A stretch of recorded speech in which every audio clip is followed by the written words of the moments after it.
Queridas amigas, queridos amigos, este es un nuevo episodio de nuestro videopodcast en la Galería Terra Branca de Ribadeo, y en Terra Parte recibimos a un artista que yo conozco desde el día en que nací. Terra Arte. Bueno, hoy tenemos el gusto de recibir a María Ángel Leal, que es una pintora, como os decía, muy allegada a mí. De hecho, es mi hermana. Y entonces vamos a recibirla en Terra Branca, pues con todo el cariño que se merece. Bienvenida, María Ángel. Muchas gracias y con muchísimas ganas de estar aquí, porque yo veía pasar a todo el mundo por los podcasts y digo, pero bueno, es que yo no tengo nivel de artista como para pasar. No, hombre, no, que han sido las circunstancias también. Supuesto, sí. Tú te definías en una entrevista, decías que tenías los colores del Mediterráneo y el intimismo gallego. Explícanos un poco eso. Pues los colores del Mediterráneo tengo que tenerlos sí o sí, porque como en la canción de Serrat, ¿yo qué le voy a hacer si nací en el Mediterráneo? El Mediterráneo, todo el que conozca la costa mediterránea, cualquier población mediterránea, sea en España o no, se dará cuenta de esa luz que hay maravillosa. Y esos colores pues imprimen carácter a los pintores de allí. No tienes más remedio que captar esos brillos, Hombre, el gran maestro Sorolla fue el mago de la luz, pero fue un mago de la luz porque vivió en el Mediterráneo.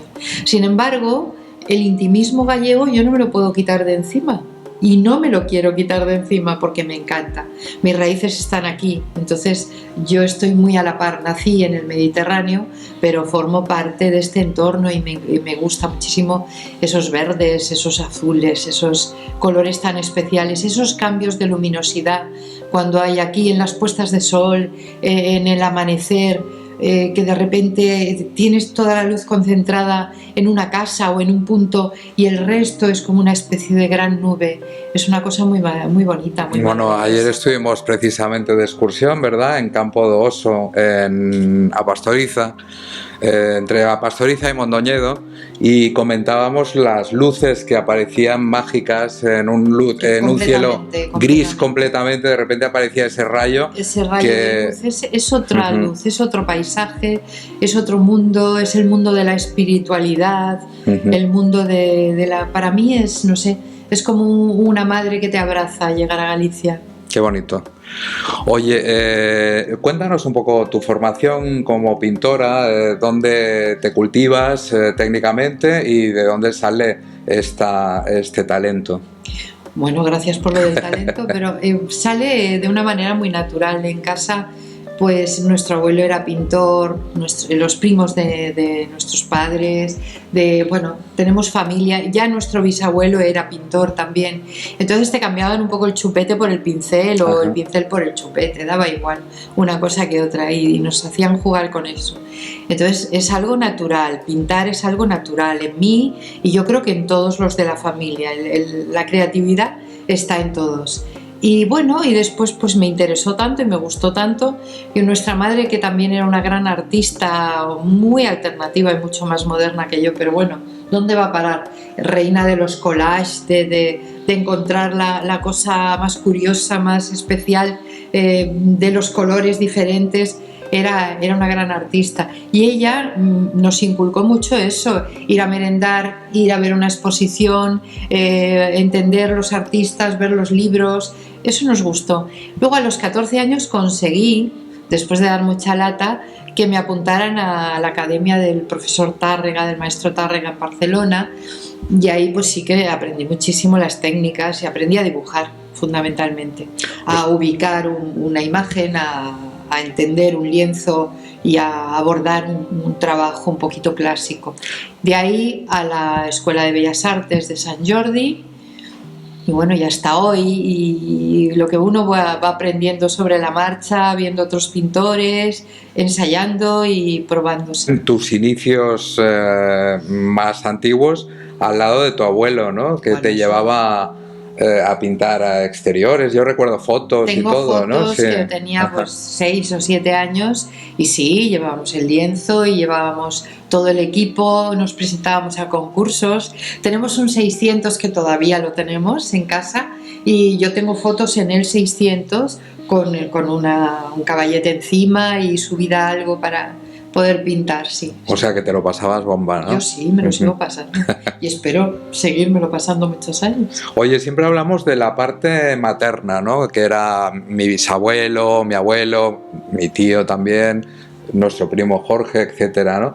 Pero bueno, yo quiero nombrar a mi tía María Jesús, que es de la parte paterna y también pinta bien. Bueno, la parte paterna, que es la parte gallega, es la parte de aquí, nosotros venimos de una familia en la que había unos maestros, o sea, se dedicaban a la enseñanza y de hecho muchos de nuestros primos se han dedicado a la enseñanza. Y ahí había también un espíritu muy importante de aprendizaje. La tía de mi padre, la tía maestra, que era doña Caridad Ocampo, que era toda una institución en Castro de Riberas de Lea, ella hacía cositas de papel, Papiroflexia, sí. Hacía cositas de papel y era bueno, pues un poco la que enseñó probablemente a nuestra tía María Jesús, que indudablemente tenía un gran talento.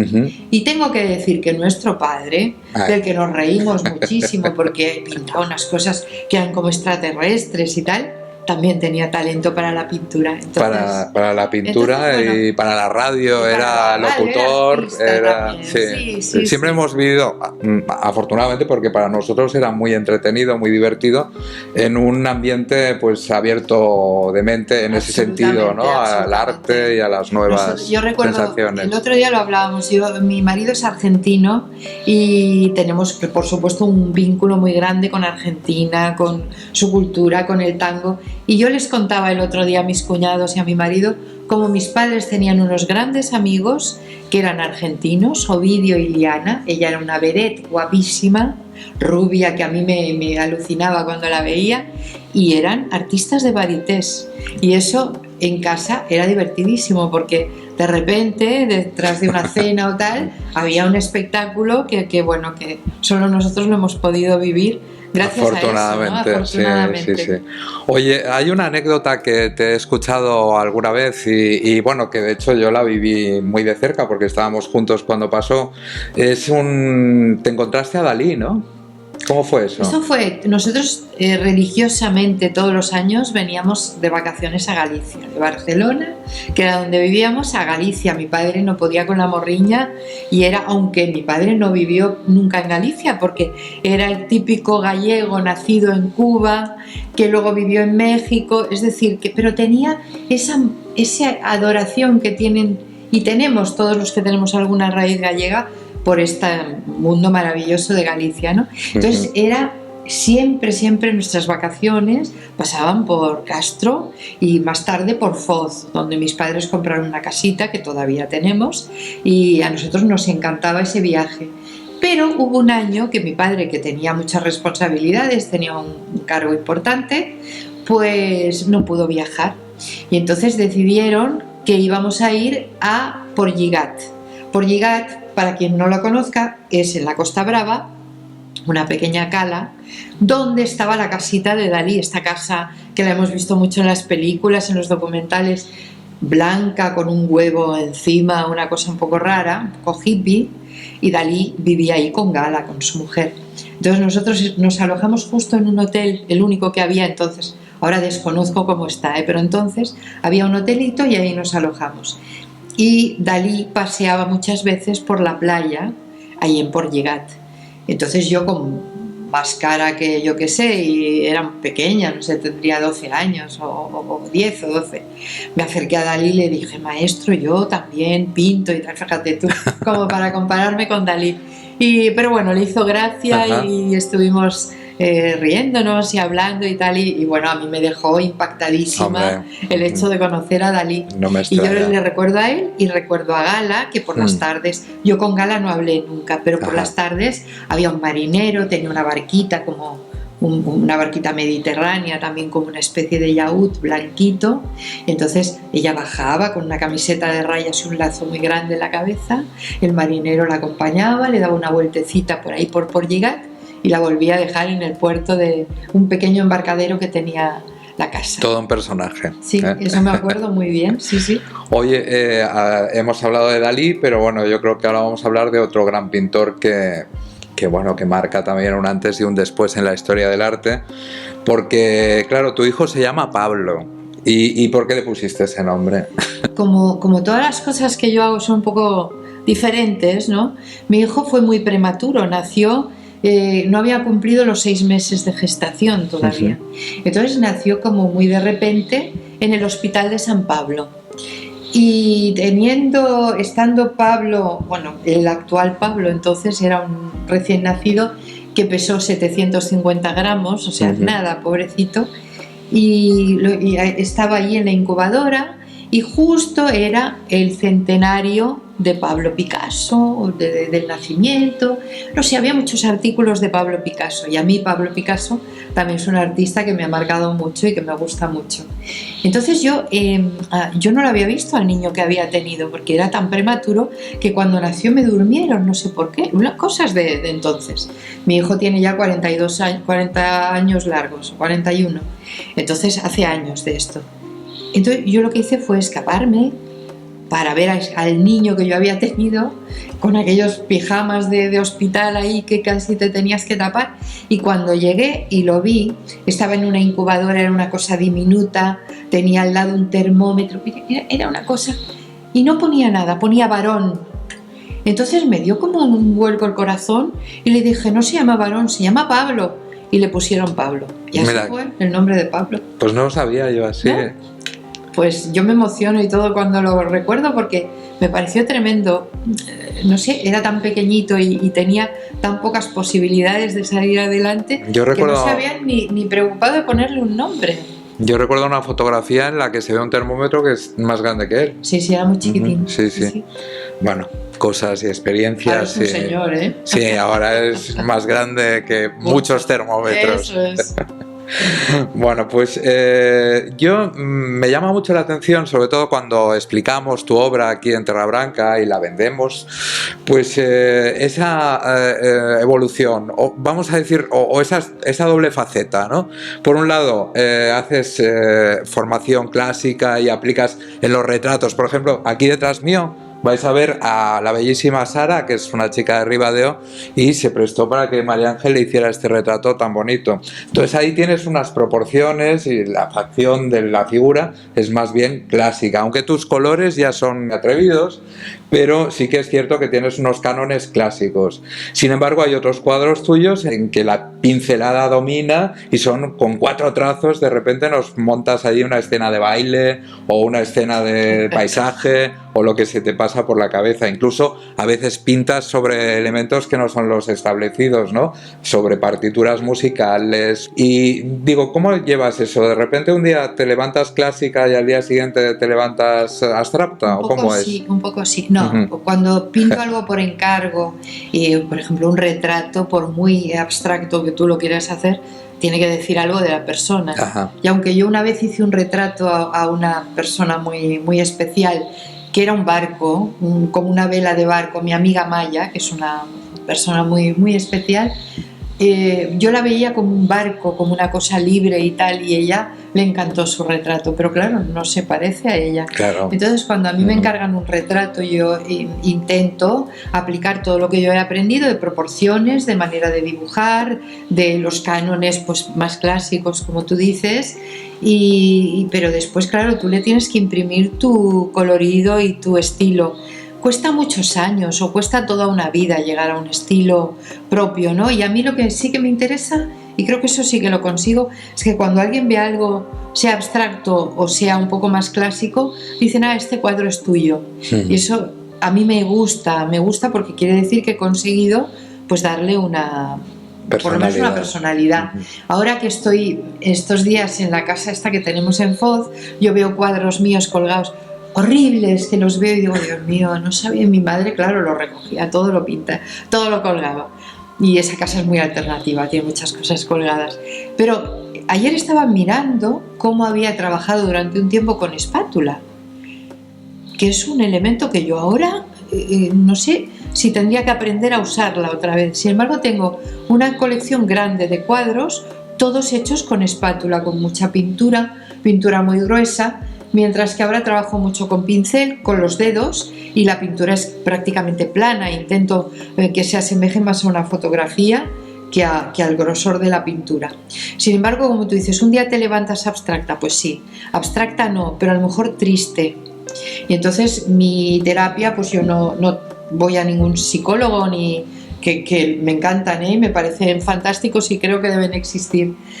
Pero no, mi terapia o mi mindfulness, ¿no? Como se dice ahora, o mi yoga, o como queráis llamarle, es coger tú dices, pintas sobre cualquier cosa, sí, porque si no tengo un papel buenísimo comprado no sé dónde, pues tengo un trozo de periódico, o tengo un trozo de caja, o una madera, o una partitura vieja, o una nevera. O unos zapatos. Entonces, bueno, pues eso está ahí. Cojo mis pinceles, que esos sí los tengo conmigo siempre, y siempre llevo pintura, y ya está, y esa es mi terapia. Entonces muchas de las cosas que veis, a lo mejor pues con furia o pues la tienen, es por eso, estoy enfadada o estoy triste, o al revés, estoy entusiasmada por algo.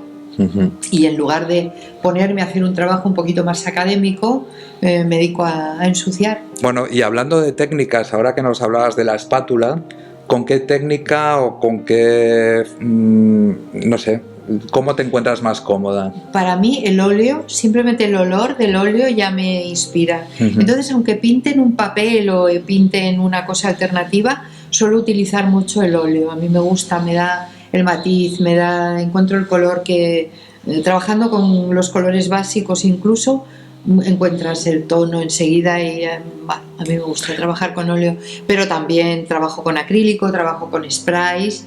Soy súper fan de los grafiteros, me parecen alucinantes. Intento hacer alguna cosa también con sprays. Y bueno, y después quizás lo que menos me lleva a mí es la acuarela, precisamente por la sutileza que tiene. Yo no soy sutil, soy fuerte en el trazo, incluso araño a veces el papel cuando dibujo con mucha fuerza, y entonces la acuarela para mí es muy bonito. Yo los buenos acuarelistas los admiro con toda mi alma, porque quizás es la técnica que más me cuesta a mí. Bueno. Pero por lo demás, todo lo demás me encanta, con cualquier cosa que pinte. Pero cualquier día te animas, ¿no? También con la acuarela. Sí, tengo acuarelas, he hecho muchas acuarelas, pero esa sutileza, esa delicadeza que requiere la acuarela, yo no la tengo. Oye, también has impartido clases de arte terapia, sí, y de talleres de pintura, ¿no? Sí. Bueno, conferencias también. Conferencias, pues yo me he dedicado, claro, como la mayoría de los que pintamos y tal, durante muchos años yo he tenido otra profesión paralela, ¿no? Y entonces he sido consultora de empresas muchos años y directiva es una cosa aparte que no tiene nada que ver con el arte, pero no puedes, esa mochila que llevas tú del arte te acompaña a todo. Entonces lo que sí he hecho y hago todavía es hacer cursos en los que de alguna manera hago un paralelismo de una obra de arte o conocida o por nacer con el mundo de la empresa, con el mundo de la organización, con los objetivos, con marcar objetivos, con obtener unos beneficios, con rentabilizar. Todo esto lo voy analizando desde el punto de vista artístico. Entonces hago cursos para directivos en los que los directivos tienen el reto de tener delante de ellos un gran lienzo en blanco, y sobre eso vamos construyendo muchas cosas y muchas ideas. Pero al margen también doy clases a niños y a personas más mayores. He dado clases muy bonitas a padres con sus hijos de dibujo.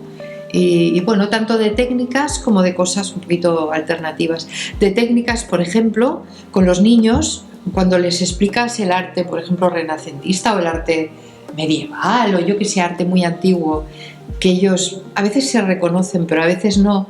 Lo que sí entienden muy bien es cómo se manejaban con los colores y cómo los fabricaban. Entonces hemos hecho talleres pues con sangre, con tierra, con con hierbas, y hemos ido construyendo las pinturas, los óleos sobre eso. Tanto es así que una vez hicimos una exposición con unos niños que se nos llenó de hormigas porque era comestible completamente. Entonces, bueno, vas trabajando, sí. Y el arte terapia, yo en una época de mi vida estudié trabajo social y tengo mucha relación con proyectos sociales y demás, y me interesó mucho el arte como terapia. Claro, es una cosa seria. El arte como terapia tiene un objetivo, que es curar. Entonces, a mí, como terapia, entre comillas, para calmar, para divertir, para acompañar, me va bien. Como terapia, me da mucho más respeto, porque significa que la persona con la que estás se tiene que curar a través del arte, o una parte de ella tiene que mejorar a través del arte. Y eso es mucho más serio. Hay grandes profesionales y yo los respeto por encima de todo. ¿El arte terapia sería para curar enfermedades solamente psíquicas o también físicas? Yo creo que todas las enfermedades tienen un componente psíquico, todas, incluso las que te impiden moverte, o las infecciones o cosas que pueden parecer pues que no tienen ese componente, pero siempre nos dicen, anímate, o ¿cómo te animas? O bueno, pues el arte sirve, simplemente el color ya es una terapia para todos nosotros, que un día te vistes de un color, otro día no te ves con ese ánimo y te vistes de otro. Y incluso hay algún experimento hecho, creo que fue en la Clínica Mayo, que la gente cuando iba a extraerse sangre, que es muy frecuente ver a alguno que se marea o que no le gusta o tal, podían elegir el color del lugar donde le iban a hacer esa extracción y mejoraba muchísimo los resultados, la gente se mareaba menos y demás. Fíjate. Nos gusta el color, lo necesitamos, y eso, fíjate, pues hay quien hace mandalas, hay quien hace ganchillo, hay quien, yo qué sé, se va al cine, y hay quien es capaz de expresar todo eso que lleva adentro a través del arte. Yo, no sé, yo admiro muchísimo a los arteterapeutas o arterapeutas, no sé cómo se llaman, que consiguen aflorar tantas cosas. Siempre explico la historia de una mujer que yo vi un documental que me maravilló, que se llamaba Judith Scott, ella, y era una persona que tenía síndrome de Down y era sordomuda. Entonces la tenían como un mueble, arrinconada en una institución. Su hermana gemela, que era una escritora estupenda y tal, dijo, no es posible que yo tenga todas estas capacidades y tal, y mi hermana, que nos hemos desarrollado en el mismo útero, no tenga algo. A través de la arteterapia desenterraron a la gran artista que era Scott, y esta chica, esta señora que ya se murió, para sentirse artista, como no podía hablar, se ponía un sombrero. Entonces el documental se llama ¿Qué tienes debajo del sombrero? Sí, que aquí tuvimos la suerte de disfrutar de una charla que nos diste. Sí. Os pondremos también el enlace para que podáis verla. Por último, me gustaría que nos hablases de algún proyecto futuro o inmediato, no sé. ¿Qué nos puedes decir de lo que viene? ¿Cuál es el siguiente capítulo? Mira, el siguiente capítulo, el retrato es algo que me fascina en este momento. Me gusta mucho porque lo puedo además vestir de muchas maneras, el retrato. No es un retrato clásico, es un retrato de lo que uno tiene dentro, de lo que hace, de lo que es capaz de ver o de transmitir. Y entonces yo vivo en Mallorca y vivo en un lugar, en un pueblo también. Una vez pinté unos personajes que eran una pareja de personas mayores, que yo las veía todos los días sentadas, charlando. Eran dos hermanos, como tú y como yo, en un futuro. Y me gustaba cómo eran, les pedí permiso para retratarlos. Esas personas, hice un retrato muy grande, se lo vendí a un señor alemán, se lo llevó a Alemania, pero yo sé que la reproducción de ese retrato está en Japón, en la India, en China, en Australia. Se ha vendido muchísimo. Por no decir Europa, muchísimo.